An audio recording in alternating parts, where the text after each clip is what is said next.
Organic organic organic क्यों बढ़ रही है इसकी डिमांड और क्यों लोग इसे हाई कॉस्ट में बेचते हैं। और अगर हम इसे हाई कॉस्ट में बेचते हैं ऑर्गेनिक कह के तो प्रोडक्ट ऑर्गेनिक ही होना चाहिए।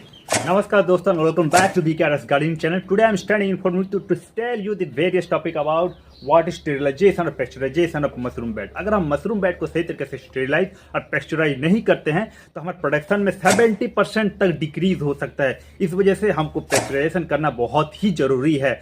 कई लोगों को ये सवाल रहता है कि क्या हम छोटे कैरेट में भी मशरूम फार्मिंग कर सकते हैं क्योंकि हमारे पास लेबर की कमी है। दोस्तों हर प्रोसेस में आप कर सकते हैं, लेकिन सबसे इंपॉर्टेंट बात जो कि कभी बहुत ही कम यूट्यूबर ये बात बताते हैं कि स्टेरिलाइजेशन और पेस्चुराइजेशन ऑफ मशरूम बेड जो पैराली को हम संशोधित कैसे करेंगे। तो चलिए दोस्तों हम आज थियोरेटिकली विद प्रैक्टिकल के साथ हम दोनों में देखेंगे कि क्या है सही प्रोसेस। हम मशरूम कई तरह के ग्रो कर सकते हैं और हर मशरूम के डिफरेंट बैग मेकिंग प्रोसेस है, लेकिन सबसे इंपॉर्टेंट जो गौर करने वाली बात रहते हैं कि मशरूम बेड को विशोधित करना, क्योंकि ऑलरेडी अगर मशरूम बेड में दूसरे परजीवी इन्फेक्टेड बैक्टीरिया अगर रहते हैं, फंगस रहते हैं, अगर हम उनको पहले से ना मारे तो किस तरह से हम मशरूम के प्रोडक्शन को इंक्रीज कर सकते हैं। तो इसलिए दो तरीके रहते हैं, एक है पेस्चुराइजेशन और दूसरा है स्टेरिलाइजेशन। वैसे तो स्टेरिलाइजेशन दो तरह के रहते हैं, एक है केमिकल स्टेरिलाइजेशन और दूसरा है ऑर्गेनिक स्टेरिलाइजेशन। केमिकल स्टेरिलाइजेशन में हम बेबी स्टिक और फॉर्मेलिन का इस्तेमाल करते हैं जो कि केमिकली है, और केमिकली ये हर एक बैक्टीरिया को मशरूम ग्रो होने से पहले ही मार देता है, जो कि हम मशरूम बेड को हम विशोधित करते हैं जब हम 18 घंटा या 12 से 18 घंटे तक पानी में भिगो के रखते हैं।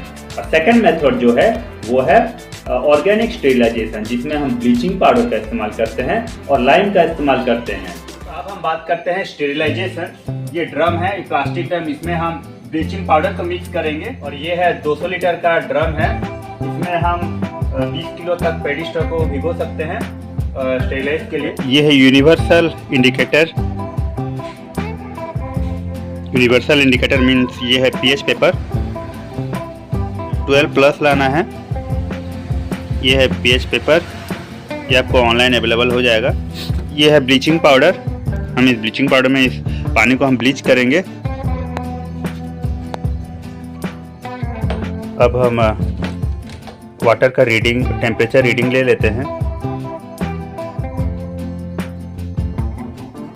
टेम्परेचर है 29.1 डिग्री सेल्सियस और इसका ह्यूमिडिटी है 95, क्योंकि पानी का तो ज़्यादा ही रहता है।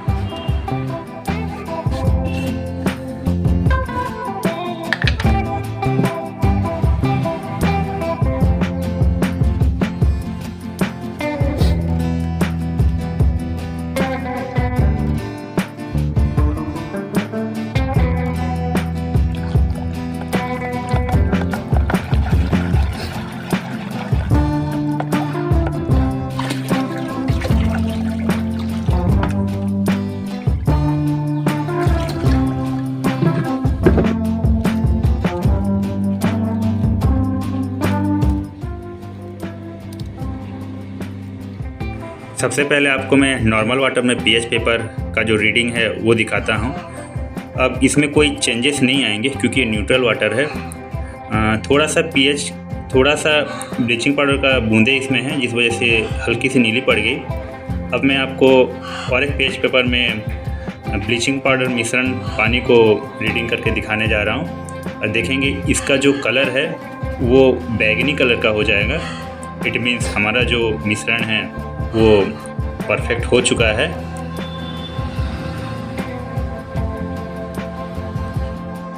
हमारा जो पीएच पेपर है वो बारिश में भीग गया था, जिस वजह से कलर इंडिकेशन थोड़ा सा डाउन दिखा रहा है।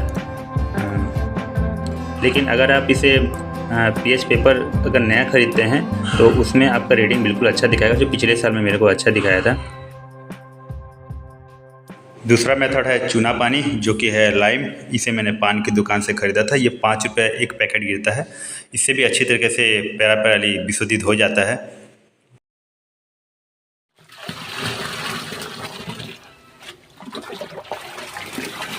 ब्लीचिंग पाउडर मिक्स करने के बाद थोड़ा सा पानी का टेम्परेचर इंक्रीज हुआ है, और जो कि सही है, और ह्यूमिडिटी भी सही है। अब ये वाटर सॉल्यूशन बिल्कुल सही है। अब इसमें हम पेडी स्टॉक को विशोधित कर सकते हैं 8 से 12 घंटा या फिर 14 घंटा तक भिगो के रखेंगे। कुछ कुछ लोग इसे 18 घंटा तक भी भिगो के रखते हैं, जैसे अच्छी तरह से विशोधित हो। लेकिन इसके बाद जो इम्पोर्टेंट है वो है पेस्चराइजेशन। और पेस्चराइजेशन का जो प्रोसेस मैं आपको दिखाने जा रहा हूँ। हमने ड्रम के ऊपर के जो टीन के जो ढक्कन है उसको हम लोग कट कर दिए थे। अब इसके बाद इसके साइड के जितने भी हैं उसको हैमरिंग कर देंगे, जैसे कि जो एक्स्ट्रा जो धारियाँ रहेंगे वो हाथ में ना लगे, ना तो वो कटेंगे। हमने पहले इसमें पैरा को जो बैग में दबा के डुबो दिया है, उसके बाद उसको ड्रम में रखा है।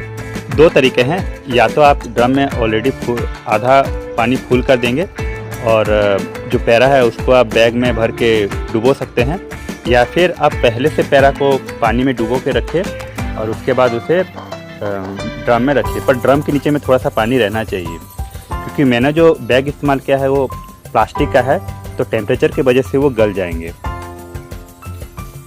हमने कोयले का इस्तेमाल किया है।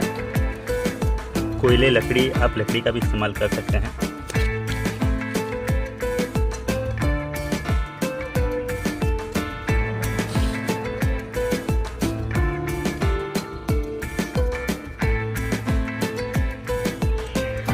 और जैसे भी करके हमें लकड़ी का इस्तेमाल करना पड़ता है कोयले को जलाने के लिए। जो लाल मिट्टी है उस लाल मिट्टी का लेप इसमें लगा रहे हैं।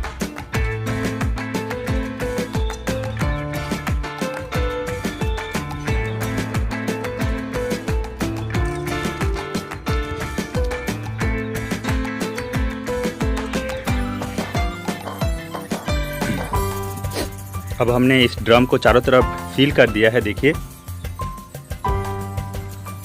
जैसे कि इसके अंदर से जो गैस इसमें स्टीम बनेगा वो ऐसे पास ना हो। आप चाहें तो कोई गीली कपड़ा भी इसके ऊपर साइड में ढक सकते हैं। ये देखिए, ये वो लाल मिट्टी है। दो तरह का मेथड एक बार में होगा। नीचे का जो आधा हमने जो केले का जो पत्ते को लिए हैं वो पानी में डुबो के रखे हैं, वो बॉइलिंग होगा। इसका ऊपर का जो भूसा है उसको हम पहले से पानी में डुबो के रखा हुआ था, उसको हम डाले हैं। वो स्टीम मेथड में वो स्टीमिंग होगा।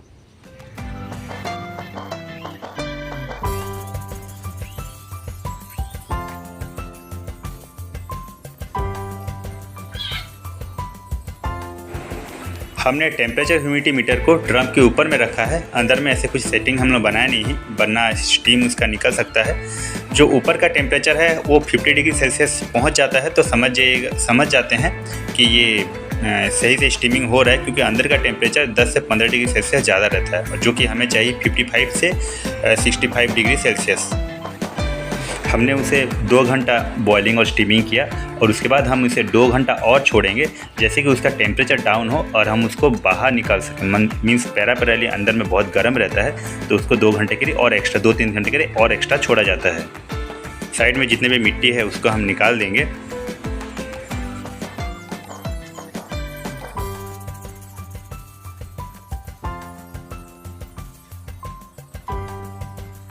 देखिए, इसका टेम्परेचर धीरे धीरे डाउन होता जा रहा है। अब हम इसको धीरे धीरे और थोड़ा टेम्परेचर डाउन होगा तो हम इसको निकाल देंगे, जैसे कि 35 डिग्री सेल्सियस।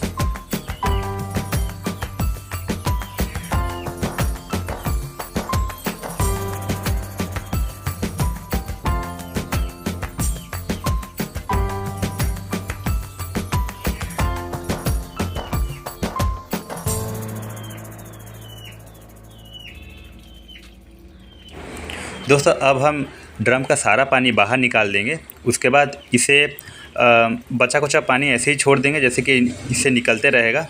और उसके बाद इसे 3 से 4-5 दिन के लिए और ऐसे ही ड्रम के अंदर में ढक के रख देंगे, जैसे कि इसके अंदर में वो कंपोस्टिंग मेथड होते रहेगा। पर ऊपर में बारिश का पानी ना गिरे, इसका भी आप ख्याल रखिएगा। इसलिए हम ढक्कन को दोबारा ढक देंगे।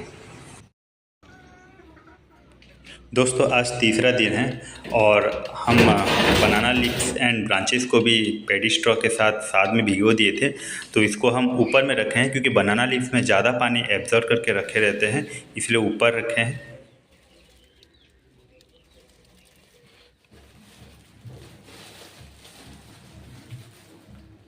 वैसे दोस्तों, मशरूम सीड तो अभी रेडी हो चुकी है। आने वाले वीडियो में हम मशरूम बैट कैसे प्रिपेयर करते हैं उस बारे में आपको बताऊंगा। तो अगर इसके रिलेटेड कोई भी सवाल हो तो आप मेरे को पूछ सकते हैं। मिलते हैं नेक्स्ट।